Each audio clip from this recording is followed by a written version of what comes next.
प्रजामहम्। जब जब धरती पर अधर्म बढ़ता है, धर्म घटता है, तब परित्राणाय साधूनां विनाशाय च दुष्कृतां धर्म संस्थापनार्थाय संभवामि युगे युगे। सज्जनों की मदद करने के लिए, परित्राणाय साधूनां संतों की रक्षा करने के लिए, दुष्टता का विनाश करने के लिए, दुष्टता का, दुष्टों का विनाश नहीं कहा, दुष्टता का। अगर कोई कहने से दुष्टता छोड़ देता है तो उसका विनाश क्यों किया जाएगा? पर जो दुष्टता छोड़े ही नहीं तो फिर उस शरीर का विनाश करना पड़ता है। इसलिए दुष्टता का परित्राणाय साधूनां विनाशाय च दुष्कृतां, बुरे कर्मों का विनाश करने के लिए, और धर्म संस्थापनार्थाय, धर्म संस्थाओं की स्थापना करने के लिए भगवान इस पृथ्वी पर कोई ना कोई रूप धारण करके आते। उनमें से श्री कृष्ण का अवतार, और उन्होंने संसार में फैले हुए अधर्मियों को इकट्ठे बटोर करके जरासंध के माध्यम से मरवाया, और फिर महाभारत युद्ध में पांडवों के पक्ष में खड़े होकर के स्वयं हाथ में हथियार नहीं उठाया, अर्जुन को निमित्त बना करके इस भूमंडल के अन्यायियों का नाश करवा दिया।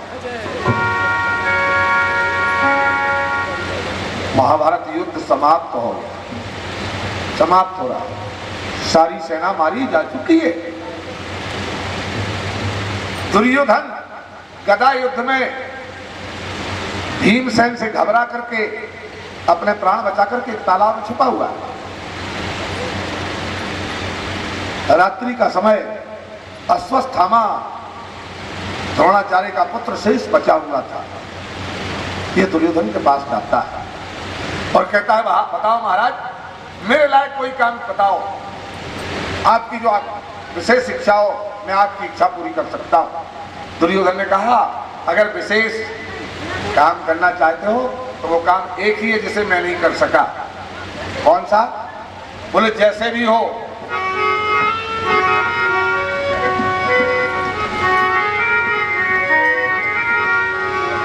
यदि मन में इच्छा, यदि मन की इच्छा सुनते हो तो अश्वत्थामा तुम सुन लो। जैसे भी हो पांचों पांडव, जैसे भी हो पांचों पांडव, इनका धड़ से सिर कम कर दो।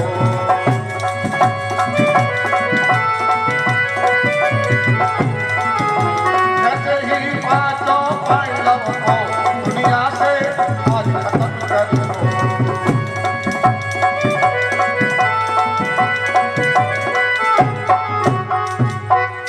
अश्वत्थामा से कहा दुर्योधन ने, अगर मुझे प्रसन्न करना चाहते हो और मुझसे पूछते हो तुम क्या चाहते हो, तो मैं और कुछ नहीं चाहता। फिर इस भूमंडल पर जो पांचों पांडव हैं, अश्वत्थामा, उन पांचों पांडवों को मारकर उनके सिर मेरे सामने लाकर रख दो। बस इससे बड़ा कार्य कुछ नहीं होगा, और ये सारा राज्य मैं तुमको दूंगा।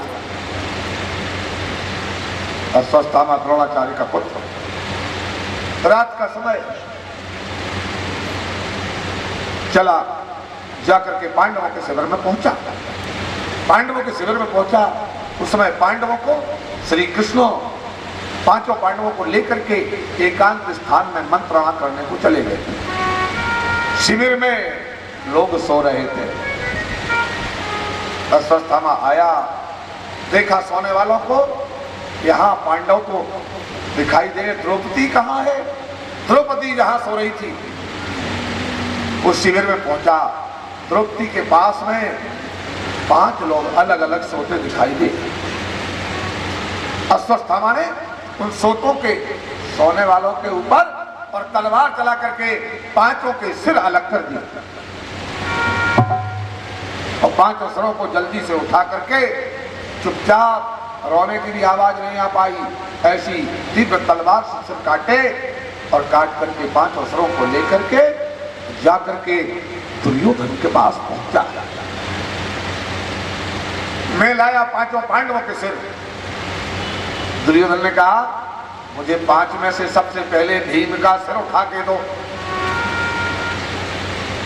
जैसे एक सिर को निकाल करके और अश्वत्थामा ने दुर्योधन को दिया, दुर्योधन ने सर को पकड़ा और दबाया और तड़ाक से सर फूट गया। दुर्योधन ने कहा मूर्ख अश्वत्थामा, भीम का शरीर वज्र का है, तू तो एक किसी बालक का सिर काट के आ गया है, चल और सिरों को दिखा। और जब देखा दुर्योधन ने तो दुर्योधन फूट फूट करके रोने लगा। अरे मूर्ख कहीं के, मेरा वंश तो समाप्त हो चुका, पांडवों का वंश ही बचा था इस दुनिया में, तूने छोटे छोटे बालकों के, ये सिर्फ पांडवों के नहीं है, ये द्रौपदी के जो 5 बेटे थे, तूने इन छोटे छोटे बालकों की हत्या कर दी। चल मेरे सामने से, चल मेरे सामने से दूर, चल मेरे सामने से तू तुरंत भाग जा। अश्वत्थामा उस जगह को छोड़ करके और भाग। दुर्योधन को खुश करने के लिए गया था, परंतु हुआ क्या, दुर्योधन क्रोधित हो गया। ये तो अश्वत्थामा का काम हुआ। सूत जी महाराज कहते हैं ऋषियों, जब द्रौपदी की नींद खुली,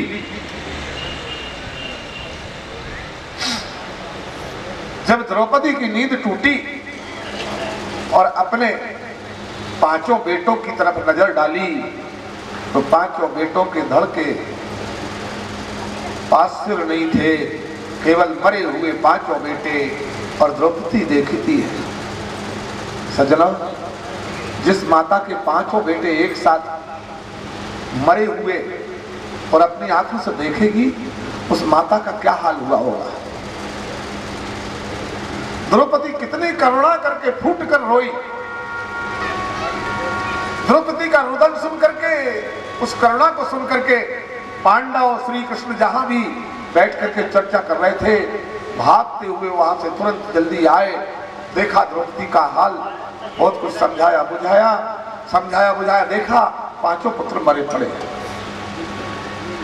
ये मेरे बेटों को कौन मार गया। पांडवों को भी मन में बड़ा दुख हुआ। सज्जनों, दुखी पांडव द्रौपदी को समझाते हैं और विचार करते हैं बेटों को मारा किसने, मारने वाला कौन होगा। कोई कौरव दल में बचा ही नहीं है।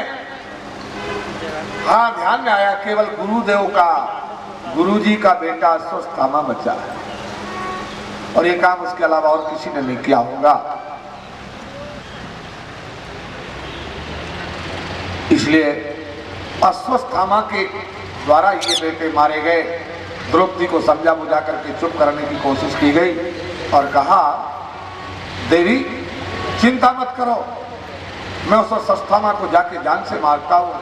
जहाँ अर्जुन ने कहा, द्रौपदी ने कहा तुम केवल अश्वत्थामा को पकड़ के मेरे पास लाना, उस दुष्ट को दंड मैं दूंगी, मेरे बेटों को मारा है, तुम उसे मत मारना, तुम पकड़ के मेरे पास लाना। अर्जुन अश्वत्थामा को खोजते हुए और तुरंत जाते हैं। साथ में श्री कृष्ण है, साथ में श्री कृष्ण अश्वत्थामा को खोजते हैं और अश्वत्थामा के पास जैसे पहुंचते हैं, ढूंढते ढूंढते अश्वत्थामा को लगा अब मेरे प्राण बचने वाले नहीं है, अर्जुन मुझे और तुरंत प्राणांत तुरंत ही मार देगा। इसलिए अश्वत्थामा के पास ब्रह्म अस्त्र था, ब्रह्मास्त्र था। अश्वत्थामा ने अपने प्राणों की रक्षा के निमित्त वो ब्रह्मास्त्र अर्जुन के ऊपर छोड़ दिया। जैसे ही अर्जुन के ऊपर ब्रह्मास्त्र छोड़ा, अश्वत्थामा ब्रह्मास्त्र को चलाना जानता था, वापस करना नहीं जानता था। अर्जुन ने देखा अग्नि की ज्वाला की तरह, ये महाप्रलय की ज्वाला की तरह मेरे सामने अस्त्र आ रहा है। अर्जुन इसको देखकर घबराए। भगवान श्री कृष्ण ने कहा अर्जुन तुम्हारे पास नारायण अस्त्र है, ये अश्वत्थामा का जला हुआ ब्रह्मास्त्र है, इसके लिए और कोई दूसरा रोक नहीं सकता, इसलिए तुम ब्रह्मास्त्र का संधान करो।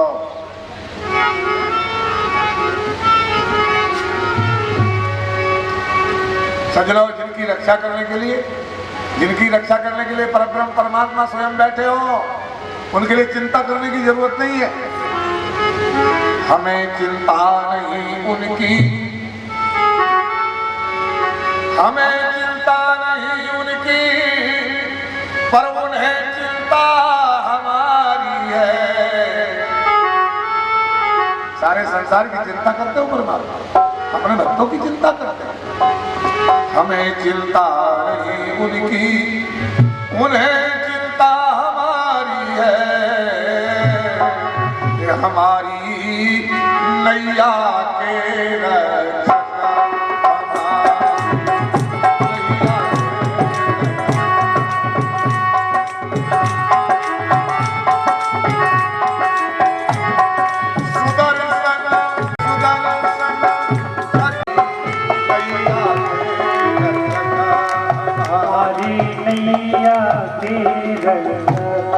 सुदर्शन चक्रधारी।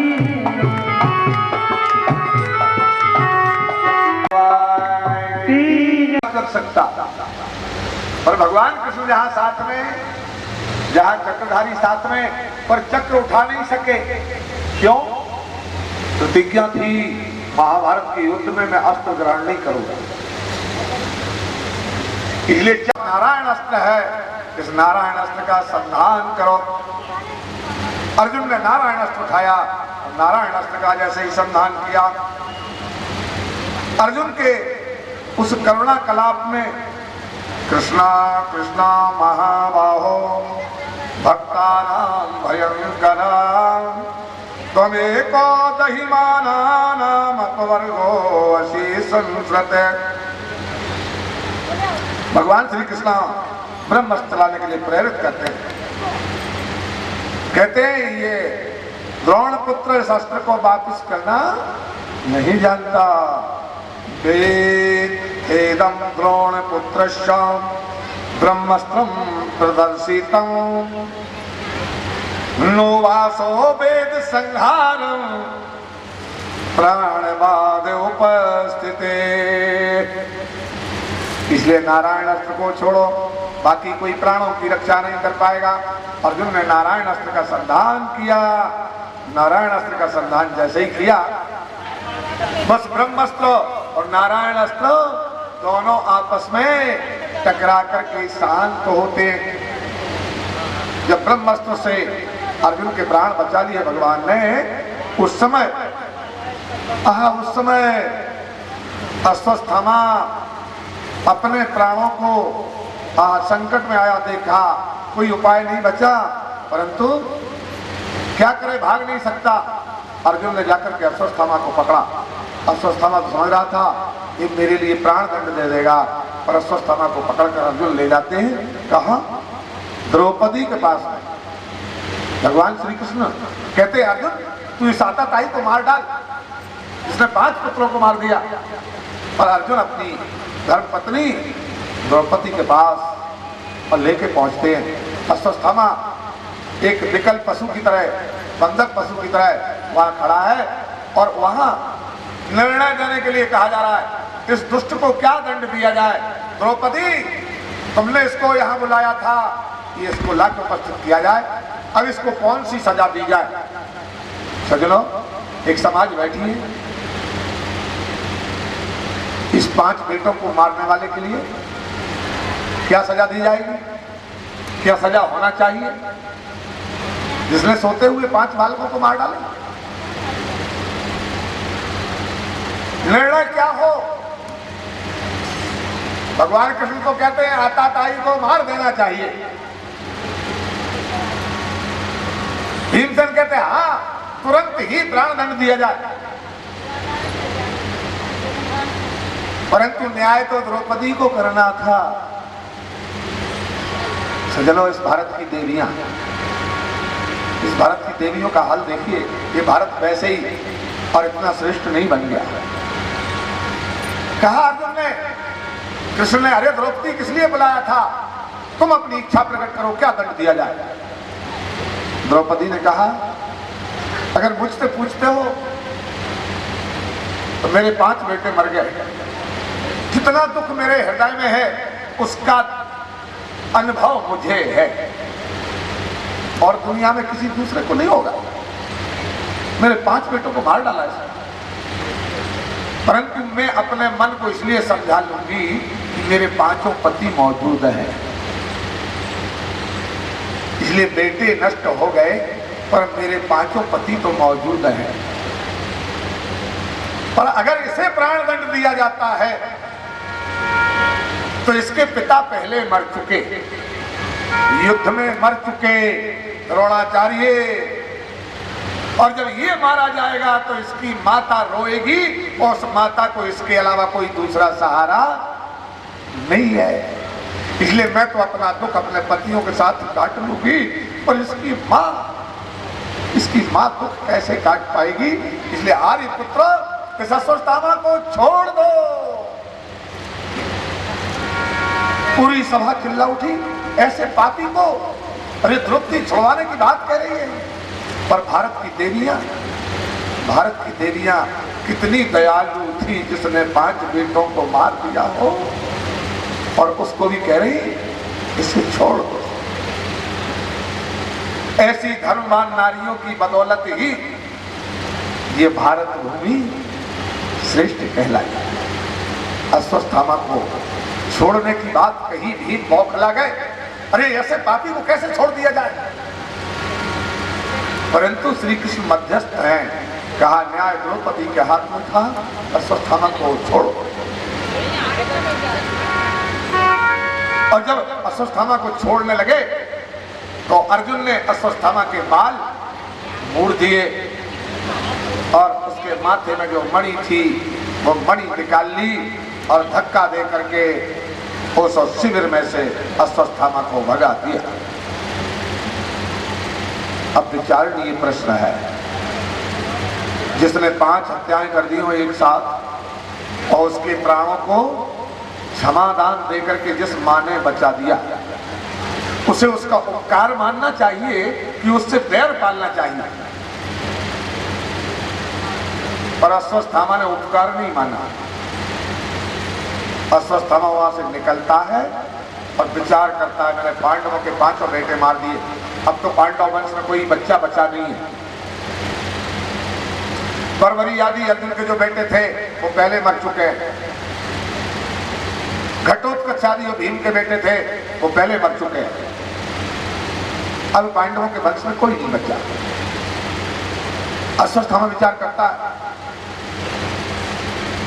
अभिमन्यु मारा गया, सहोदरा का पुत्र, पर अभिमन्यु की पत्नी गर्भवती है।